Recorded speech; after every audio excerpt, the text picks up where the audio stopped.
আসসালামু আলাইকুম, ওয়েলকাম করছি রিয়াসাদ আজিম শ্রীলঙ্কার কলম্বোর প্রেমাদাসা স্টেডিয়াম থেকে। ভিন্ন ধর্ম মতাদর্শী যারা শুনছেন সবার প্রতি আন্তরিক কৃতজ্ঞতা। With some exclusive news right now I am with you. যে পার্টিকুলার নিউজগুলো আসলে শেয়ার করতে চাই সেগুলোর একটু শুরুতে যদি আর গ্লান্স বলার চেষ্টা করি যে বাংলাদেশের ওপেনিংয়ে একটা চমক আসছে। বাংলাদেশের নাম্বার 4-এ একটা চমক আসছে, নাম্বার 6-এ একটা চমক আসছে। বোলিং ডিপার্টমেন্টে কারা থাকবেন সেই জায়গায় বাংলাদেশ 5 নাকি 6 জন বোলারকে অ্যাভেলেবেল করবেন for the first ODI against Sri Lanka, সে ব্যাপার নিয়েও ডিসকাশনস রয়েছে। বাংলাদেশ দলের এই চমকগুলো নিয়ে আলোচনা করার আগে চারিত আসালাঙ্কা তিনি আনুষ্ঠানিক সংবাদ সম্মেলনে বাংলাদেশ সম্পর্কে যেটা বলেছেন সেটা হচ্ছে যে তার দল আসলে অনেক কনফিডেন্ট, মিরাজ ভালো ক্রিকেটার, ক্যাপ্টেন কেমন এটা দেখার বিষয়, মানে অনেকটা আন্ডারস্টিমেট করার একটা চেষ্টা করেছেন, ফেক কনফিডেন্স বিল্ড আপ করার চেষ্টা করেছেন।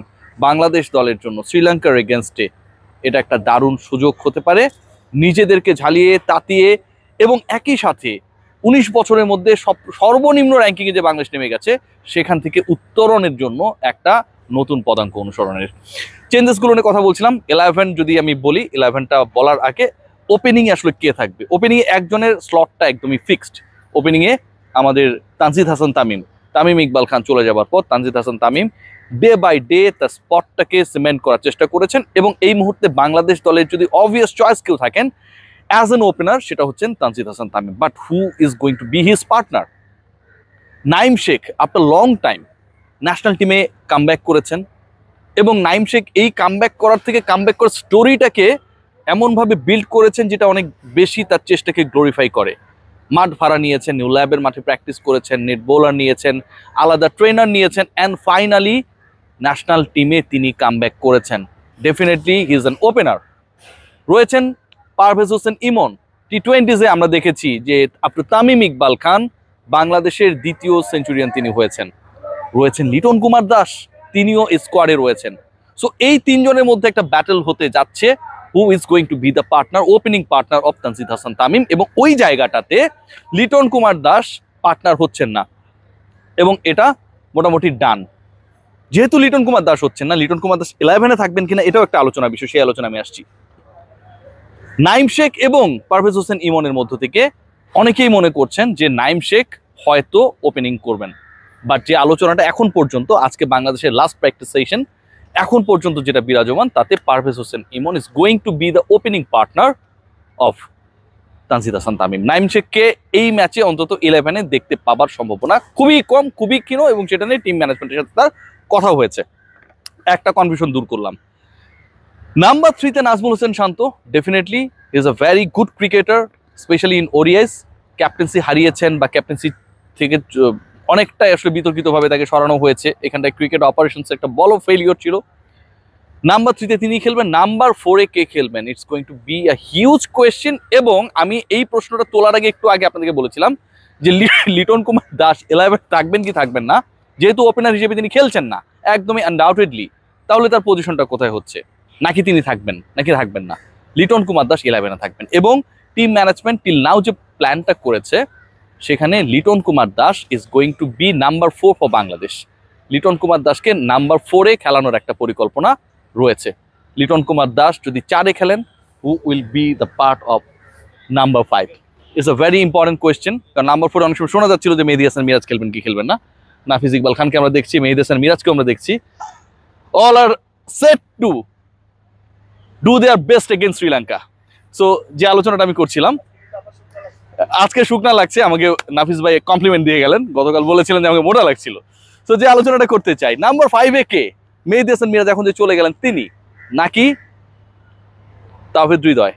দ্য সেকেন্ড নেম নাম্বার 5 হচ্ছে Towhid Hridoy.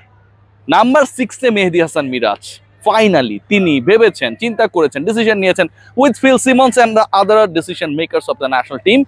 Number 6 is the best position of the captain. Cause আগের 5 জন কি করে, 4 জন কি করে, সিচুয়েশন কি হয়, সেই সিচুয়েশনটাকে কিভাবে এক্সিলারেট করতে হয় সেই কাজটা করতে চান captain himself. So he is going to be the batter on number 6। Number 7-এ জাকির আলী অনিক নাকি শামীম হোসেন পাটোয়ারি? এই আলোচনায় Jaker Ali Anik obviously is going to be the part of the 11। So top 7 যদি আমি আপনাদের সাথে শেয়ার করি, এখানটায় যথেষ্ট চমক রয়েছে। নাইম শেখ এবং লিটন কুমার দাসের কেউই ওপেন করবেন না। এই ওপেনিং পার্টনারশিপে আমরা পারভেজ হোসেন ইমনকে হোপফুলি দেখতে পাবো উইথ তানজিদ হাসান তামিম। নাম্বার 3 নিয়ে যে আলোচনাটা, সেখানটায় নাজমুল হোসেন শান্ত। নাম্বার 4-এ Liton Kumar Das is going to be the I think biggest surprise for the opponent. কারণ তাকে নিয়ে পরিকল্পনা হয় আপনি করবেন লোয়ার মিডল অর্ডারে, অথবা আপনি পরিকল্পনা করবেন ওপেনিং, অথবা আপনি পরিকল্পনা করবেন that he is not going to be the part of the 11, right? কিন্তু তিনি নাম্বার 4-এ খেলবেন, নাম্বার 4-এ খেলবেন, এই পরিকল্পনাটা কেউই করছে না, বাট টিম ম্যানেজমেন্ট করছে। নাম্বার 5-এ তাওহিদ হৃদয় ইজ বেস্ট পজিশন, যেই পজিশনটায় তিনি ভালো করেছিলেন। এবং নাম্বার 6-এ মেহেদী হাসান মিরাজ, নাম্বার 7-এ জাকির আলী অনেক উইল ফিনিশ দ্য গেম। 8, 9, 10, 11 4টা স্পট রয়েছে, এবং এই 7টা স্পটের মধ্যে একজনকে আমরা পেয়ে গেছি যিনি বোলিংটাও করতে পারেন, ক্যাপ্টেন হিমসেলফ অফ স্পিনিং। তার পার্টনার হবার সম্ভাবনায় 2জন রয়েছে স্পিনিং পার্টনার। একজন আপনারা সবাই জানেন যে আমাদের রিশাদ হোসেন, আরেকজন তানভীর। রিশাদের চান্সটা এখন পর্যন্ত বেশি, যেটা শোনা যাচ্ছে। 3জন পেসার নিয়ে বাংলাদেশ খেলবে, এন্ড অবভিয়াসলি আজকে লাস্ট প্র্যাকটিস সেশনে যদি কোনো অনাকাঙ্ক্ষিত ঘটনা না ঘটে, অনেক নিগেলস থাকে, সেরকম কোনো কিছু ঘটবে না হোপফুলি। মুস্তাফিজ এবং তাসকিন বাংলাদেশের best pace pair, ultimately is going to be the part of national side again together. So এই দুজনকে আমরা পাচ্ছি। বাংলাদেশ দলের সবচেয়ে স্ট্রেংথের জায়গাটা আমার কাছে মনে হয় যে এখানটায় হবে। একসাথে মুস্তাফিজ এবং তাসকিন মাঠে নামা অবভিয়াস দুটো চয়েস, এবং যে কোনো সময় যে কোনো ম্যাচের মোড় ঘোরানোর ক্ষেত্রে তাদের যে রোল, সেটা নিয়ে আসলে কোনো ধরনের ডাউট নেই। মুস্তাফিজ আইপিএলে গিয়ে কি করেছেন, এবং তাসকিন আহমেদ তিনি কতটা আগ্রাসী হয়ে ফিরতে অপেক্ষায় রয়েছেন, উই অল নো। তাদের সাথে থার্ড পেসার হিসেবে কে খেলবে? 3জন পেসার নিয়ে বাংলাদেশ খেলবে এখন পর্যন্ত শোনা যাচ্ছে। হাসান মাহমুদ অর তানজিম সাকিব। তামিম তো রয়েছেন টপে, সাকিব খেলবেন কিনা এখানটায় বেশ আলোচনা রয়েছে। তানজিম সাকিবকে নিয়ে একটা ঝোঁক রয়েছে, এই ঝোঁকটা হচ্ছে হি কুড ব্যাট ওয়েল, ব্যাটিংটা তিনি বেশ ভালো পারেন। হাসান মাহমুদকে নিয়ে আলোচনা রয়েছে, তিনি অনেকটা underrated but is a very nice performer. Important মোমেন্টে মোমেন্টাম ক্রিয়েট করেন, স্লক ওভারগুলোতে ভালো বল করতে পারেন। কোনো কারণে দীর্ঘদিন পর ন্যাশনাল টিমে সার্ভিস দিতে আসা আমাদের তাসকিন কিংবা মুস্তাফিজ যদি ফল করেন, সেখানটায় এক্সপেরিয়েন্স বিবেচনায় তানজিম সাকিবের থেকে হাসান মাহমুদ এগিয়ে। So this all are the discussion is going on, এবং এই জায়গা থেকে আমার কাছে মনে হয় বাংলাদেশ দল they will pick Hasan Mahmud might be, but Tanzim সাকিবের সুযোগটাকেও অফ করে দেওয়া যাচ্ছে না। So the 11 ultimately Bangladesh is going to be prepared for the next match, next ODI against Sri Lanka. ওপেনিংয়ে পারভেজ হোসেন ইমন, তানজিদ হাসান তামিম, 1 ডাউনে নাজমুল হোসেন শান্ত, নাম্বার 4-এ লিটন কুমার দাস, নাম্বার 5-এ তাওহিদ হৃদয়, নাম্বার 6-এ মেহেদী Hasan Miraz, and then number 7-এ জাকির আলী অনিক, নাম্বার 8-এ রিশাদ হোসেন অথবা তানভীরের একজন, এবং পরের 2টা প্লেসে তাসকিন মুস্তাফিজ কনফার্ম। লাস্ট পজিশনটা নিয়ে হাসান মাহমুদ অথবা তানজিম সাকিবের একজন খেলবেন। দেখা যাক শেষ পর্যন্ত কি হয়, but I am pretty much hopeful Bangladesh will do well. Bangladesh প্রথম ম্যাচে শ্রীলঙ্কার এগেনস্টে জিতে যাবে। দলের মধ্যে অন্তত সেই আত্মবিশ্বাস রয়েছে। নতুন captain Mehedi Hasan Miraj is very much excited to do his best against the new opponent. Take great care.